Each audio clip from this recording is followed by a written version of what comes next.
Allah Azza wa Jal talks about Musa alayhi salam's amazing journey in Surah Al-Qasas, among other places.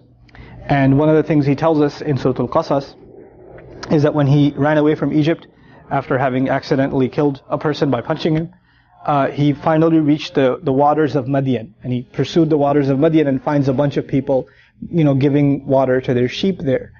And besides them, to the, you could say on top of the hill almost, he sees two women, tazudan, that they're pulling on, the word used, وَجَدَ مِن دُونِهِمْ امْرَأَتَيْنِ تَذُودَانِ. He saw two women there that are pulling or tugging at their sheep, like they're having this tug-of-war match with their sheep, where they're not really winning. And it looked really weird to him from a distance that these women are struggling with their animals in this way, while everybody else is comfortably feeding their animals at the water.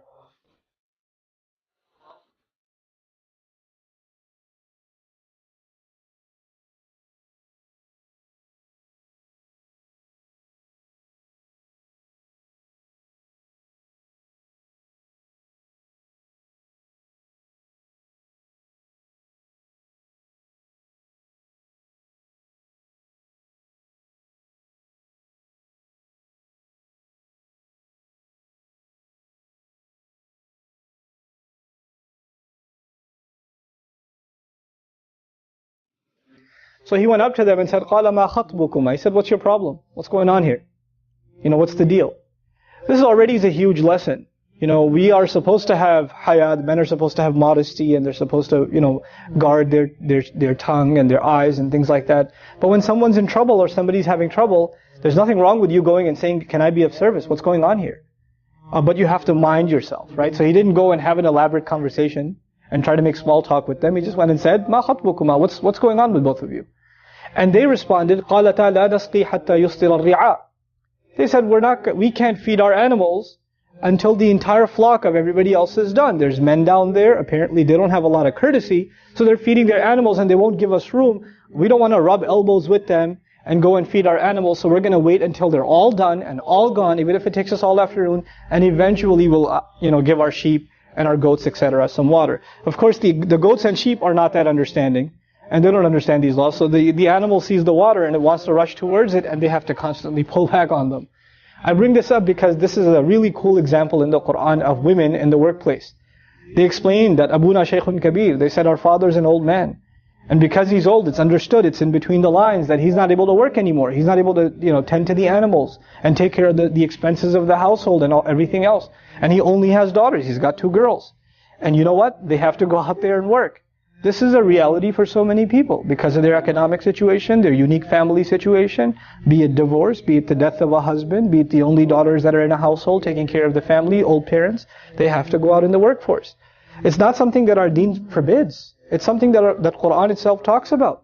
But there are ethics mentioned. These girls, what's remarkable about them, the few things Allah tells us about them in Surah Al-Qasas are very telling. A principle of haya.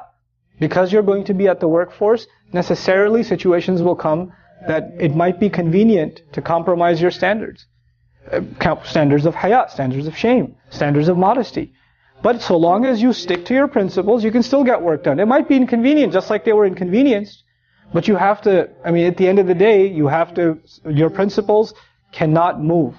They cannot budge. So they did that. And actually Musa a.s. didn't even ask them, so may I take your animals and help you out? Allah says, فَسَقَى لَهُمَا. He just grabbed them and fed them and brought them back. ثُمَّ تَوَلَّى إِلَى الظِّلِّ. Then he sat back down in the shade. So these women, and this brief account of Musa a.s. interacting with these women is extremely telling about a situation that will still occur and will always be occurring in the future. And that is of our sisters, our daughters, our mothers that might have to be in the workforce. And when they do, how are they to carry themselves? Understand that when they were talking to Musa, they didn't know he's a prophet. So they dealt with him like they would deal with any other man. They were really straight up with him, and they told him, we're not going down there until these men are done. حَتَّى يُسْقِيَ الرِّعَاء. And don't get any ideas. وَأَبُونَا شَيْخٌ كَبِيرٌ. Our dad is a big sheikh. So smart. Because the word sheikh in Arabic means old man. So one way they're saying our father is a very old man, but the word sheikh in Arabic also means someone who enjoys a lot of heavy social status. So on the other hand, they're saying, hey, you seem like a big guy, but wait, hold on a second. Before you get any ideas, our dad, he's a really big sheikh, okay? So just because we're working here doesn't mean that we don't have backup. We have a big sheikh at home. Subhanallah. So they were able to carry themselves in this confident, wonderful way. I pray to Allah Azza wa Jalla that I'm able to raise daughters that are confident like that have their haya on the one hand, and on the other hand, they're able to engage with the outside world in a healthy, meaningful way, where that me as a father do a good enough job like that man did, where he can send his daughters out, knowing that these guys are not very courteous to women. He can send them out and know they can handle themselves. This is very powerful.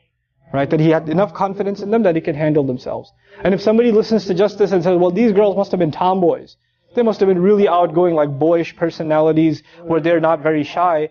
I mean, the next ayah tells us, وَجَاءَتْ إِحْدَاهُمَا تَمْشِي عَلَى اسْتِحْيَاءٍ. One of them came back walking shyly. Allah mentions her shyness when she's walking towards Musa alayhi salam. Inna abi yad'uka. No doubt my dad's the one calling you. She tells him, my dad's calling you. He wants to pay you for what, the help you did for us. But she came and she had modesty, she had shyness.